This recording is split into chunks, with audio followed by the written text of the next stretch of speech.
and welcome to the Holiday and Cruise Clinic. I'm Jemma Gofton with another edition of the programme that aims to make your next cruise or holiday as problem-free and relaxing as possible. So if you have a holiday, cruise or travel-related question, here's how to get in touch. To leave a question on our viewer hotline, call 0871 423 4444. Calls cost 10p a minute from a BT landline and calls from other networks and mobiles may vary. Write on our Facebook wall or tweet us, just search Holiday and Cruise Channel. Send a message through our website www.holidayandcruisechannel.co.uk/clinic or write to us at the Holiday and Cruise Channel, Cavendish House, Brighton Road, Liverpool, L22 5NG. Now in today's programme we're looking at yachting holidays and small ship cruises with Variety Cruises. With their exciting and adventurous range of tailor-made holidays, you could be sailing around the Caribbean, perhaps enjoying life on board a yacht in Greece or soaking up the sun around the Canary Islands. And here to tell us more about the diverse range of options available when booking your next cruise or sailing holiday is Chris Lorenzo from Variety Cruises. Chris, thank you so much for joining us. Thank you for asking me. There's a lot to chat about here, isn't there? Now, I'm having a look at what you do. I like the sound of mega yacht cruises. What's that?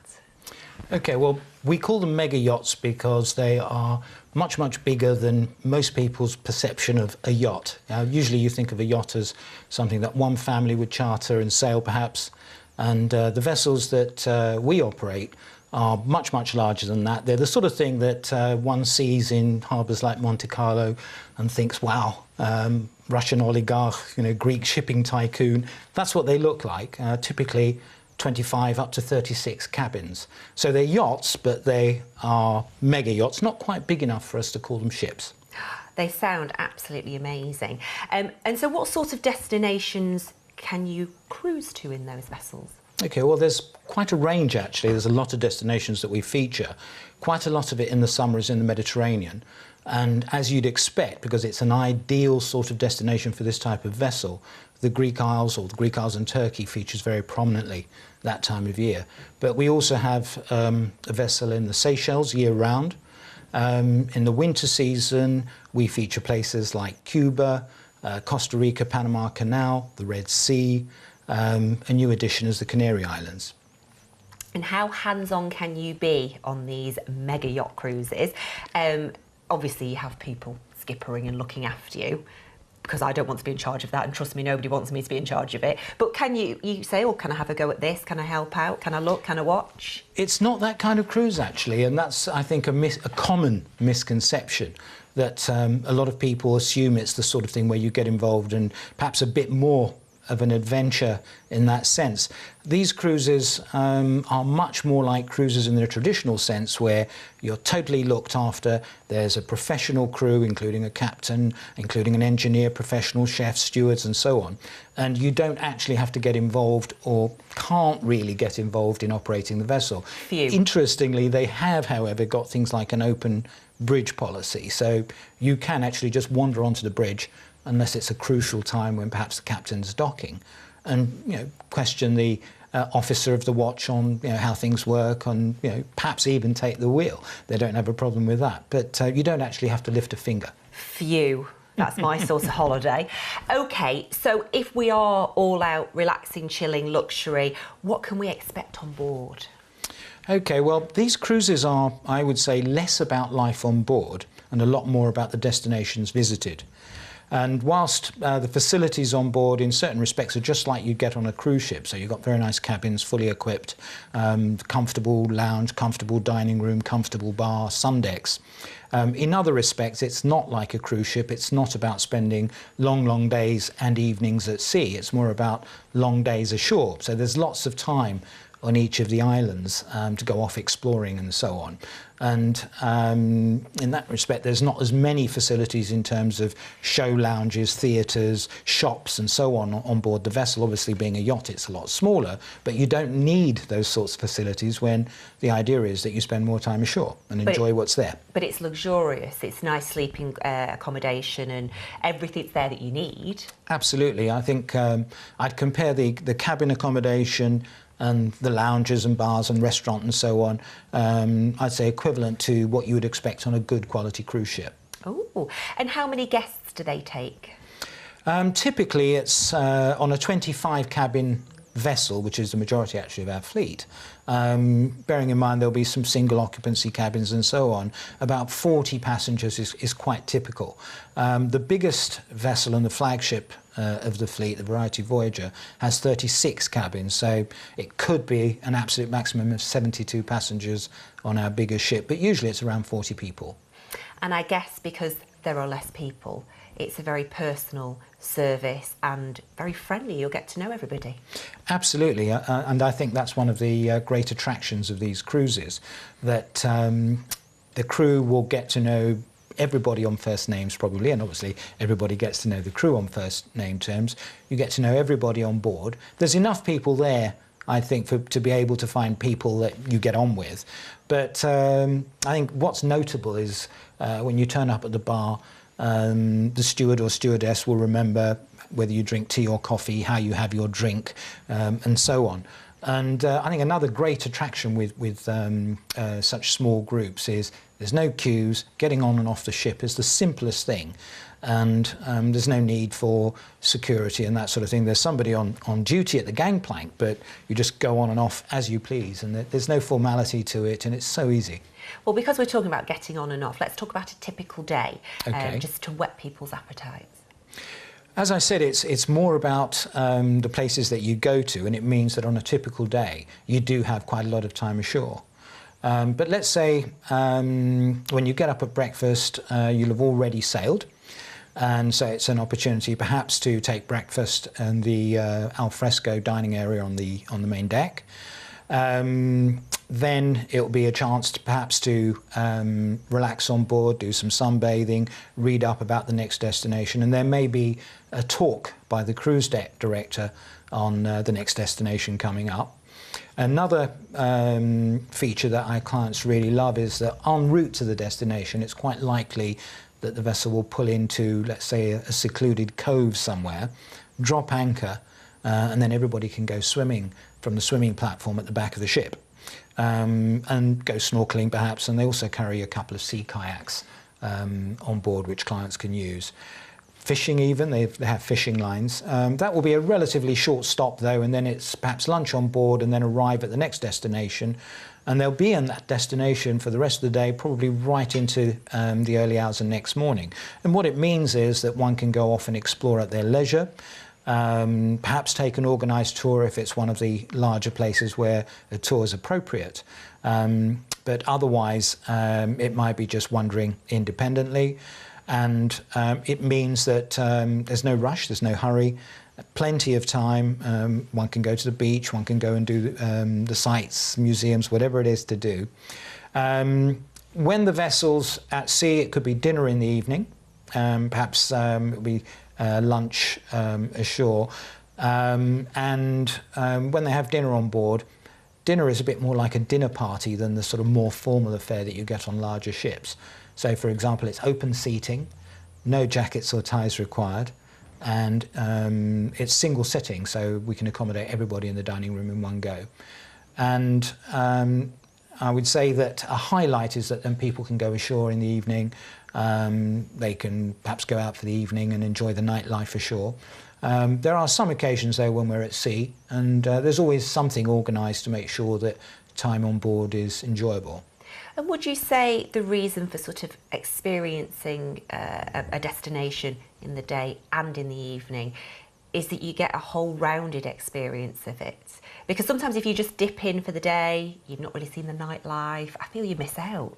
I think that's absolutely correct, and you're spot on there. And I think destinations have a lot to offer, and often even a day and an evening is just scratching the surface. But certainly it gives you a much better feel of what the place is really like, and it gives you the opportunity to get under the skin of the destination a bit and see more than just the one thing that you have time to see if you were just on an organised tour on a short visit. Okie dokie. We're going for a quick break. Don't go anywhere. Lots more questions for you. Now, before we do go to that break, let me tell you about this. If you're new to cruising, then this might be for you. It's our first time guide to cruise holidays, and it's well worth asking for because it's absolutely free of charge. Just give us a call, 0871 423 4444. Calls will cost 10p a minute from a BT landline, and other networks and mobiles may vary. You can also ask for a copy through our website, www.holidayandcruisechannel.co.uk. Whilst you're asking for this, we'll take a quick break. See you shortly.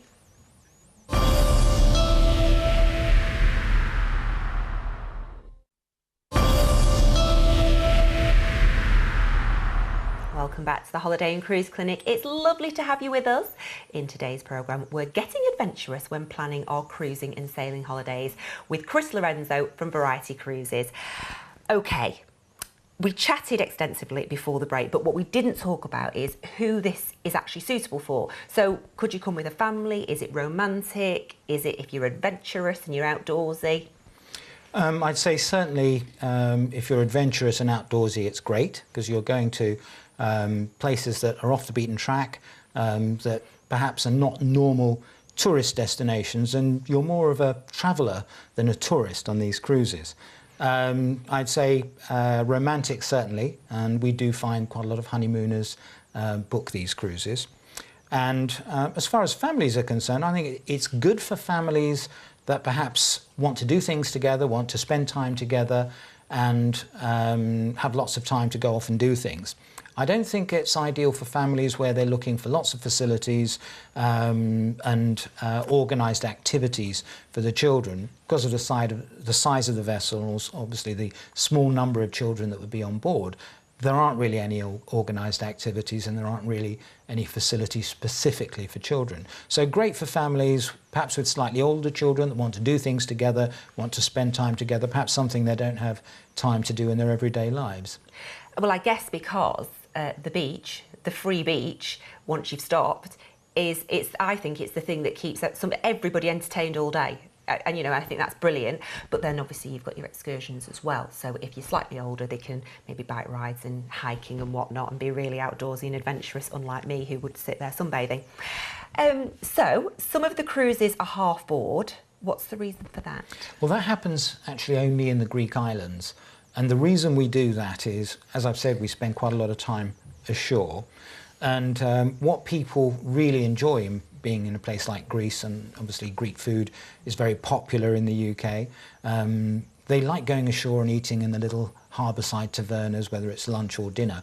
And so over the years we've learned that the preference amongst clients is to be able to take advantage of that and not feel that they're paying for meals on board that they're not taking. So half board works really well, and it's usually either breakfast, it's breakfast every day, but it's either lunch or dinner according to the programme. So obviously if you're at sea in the evening, it would be dinner on board. If you're in harbour in the evening, it's a good opportunity to go and have dinner ashore. Now, you mentioned that was due to feedback from customers that they didn't want to, they felt that they wanted to get out there. How important is customer feedback to you, and is it often acted upon? Yes, very much so. I think with the small number of guests that we handle, that means that we can actually connect to them. Company executives regularly visit cruises and probably get around to speak to every single passenger on board. Everybody gets a questionnaire to complete as well, and they're all analysed by all the senior executives, obviously all the people who make the decisions in the company. So we'd like to think that we're quite close to our guests and certainly take into account their preferences and their feedback, very much so.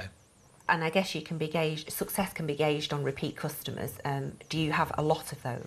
Yes, repeat customers are automatically members of the so-called Variety Club. Nothing to do with the Variety Club of Great Britain, of course, but it's the Variety Cruises Club, and it means that they do get some benefits in terms of special themed cruises, special discounts only for past guests, and it is a very significant percentage of the guests that we carry. Do you ever find that because they are smaller vessels that perhaps somebody might take the whole vessel up with the whole family for some big 50th wedding anniversary or something? It does happen. We have 7 vessels that we operate in the fleet, and probably one of them is permanently on charter, exclusive charter for one reason or another. Now that may be a tour operator who's doing something themed with their clients, and it may be a special occasion such as an anniversary, some major party. It can be corporate as well. Sometimes companies take their top management away perhaps as an incentive reward or something like that. But yeah, you do get families and groups of friends for special occasions chartering a ship from time to time, yeah. As we're chatting, it strikes me that this is such a niche little market. How was it born? What did it come from? Where did it? The history of it.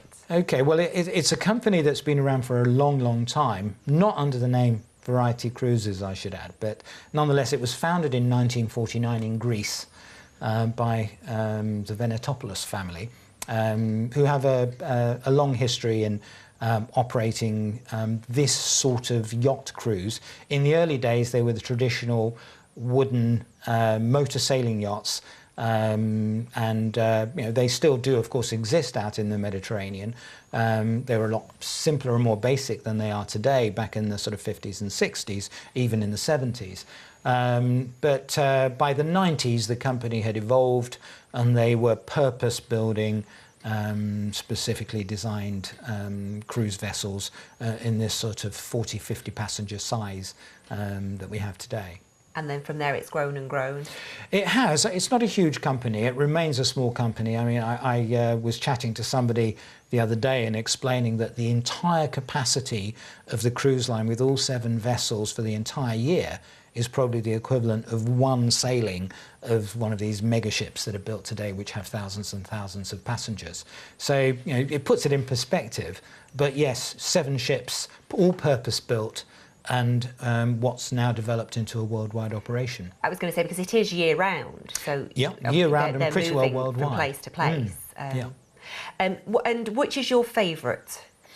Well, I have to say that I'm a great fan of the Greek islands, and I'd say that this sort of vessel is absolutely perfect for island hopping in the Greek islands. And is that because of the size of it and it can get in places, or? Exactly that. A lot of the islands, people who think they've been to the Greek islands and know the Greek islands well on, let's say, normal package holidays, will never have got to some of the places that we get to. And these are places that perhaps even the ferry will call in only once a week. And they're certainly not tourist destinations. So it really allows you to go into, let's say, a different age, because some of these islands are completely timeless and haven't changed virtually for decades. And that's a real highlight of these cruises. Which is your favourite vessel to travel on? Actually, my favourite is a vessel called the Panorama, and I particularly like the Panorama because it's a thoroughbred sailing vessel. Now, we call them motor sailors because we have schedules to keep, we have various islands to get to, and you're not really going to get an authentic sailing experience. And if that's what one is looking for, I'd have to say this isn't really the right cruise for that kind of experience. But nonetheless, it's a very sleek, quite majestic sailing vessel that, were the weather to be favourable, switch the engines off, and in the right winds, it will sail, and it will sail beautifully, and that's my favourite ship. And we were talking there before just about how off the beaten track places are. So how are you received when you come in by the communities, by the, I don't know, the taverna owners, the fishermen? Are they quite excited to see tourists?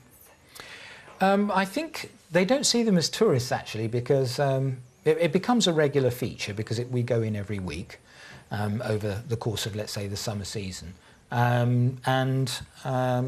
I would say that the crew, the captain and some of the officers and people who have to go ashore as part of their duties, or perhaps to do some shopping or whatever, are actually known. They almost become like locals in a sense, because they're regular visitors in small communities like this, where, let's say, only a dozen people go into the shop, the local shop, in any day. If you go in there every week of the season, you get recognised as a local. So I'd say we get accepted as part of the community. But I think a real feature of these cruises is that we visit these little places, and the number of visitors that we take in is such that we don't actually change the destination. And they welcome the extra business, but it's not so much business that it means that they're going to shut down what they do and open some big jewellery store or souvenir store or build a shopping mall or something. I mean, they will continue to do what they do. They welcome the extra business. And they accept us as locals. And the other thing I wanted to mention is that in some of the destinations, we actually get involved in projects. So until recently, we were running a cruise in the Gambia. It was called the Rivers of West Africa. Variety Cruises got involved in building a school in one of the villages that we visited every week. And we're still in touch with that community, and we still regularly send them stationery and supplies for the school. And things like that happen in some of the other destinations as well. Wonderful. It sounds absolutely idyllic. My type of holiday. Thank you so much for popping in and joining us today. Now, before we head off, just a quick reminder about this. It's our first time guide to cruise holidays. It's absolutely free of charge. Just give us a call, 0871 423 4444. Calls will cost 10p a minute from a BT landline, and other networks and mobiles might just vary. Don't forget you can also ask for a copy through our website, www.holidayandcruisechannel.co.uk, where you can also get in touch with your questions for future programmes. Okay, that's all we've got time for on today's edition of the Holiday and Cruise Clinic. My thanks to Chris Lorenzo from Variety Cruises, and thanks to you for watching. See you next time. Bye.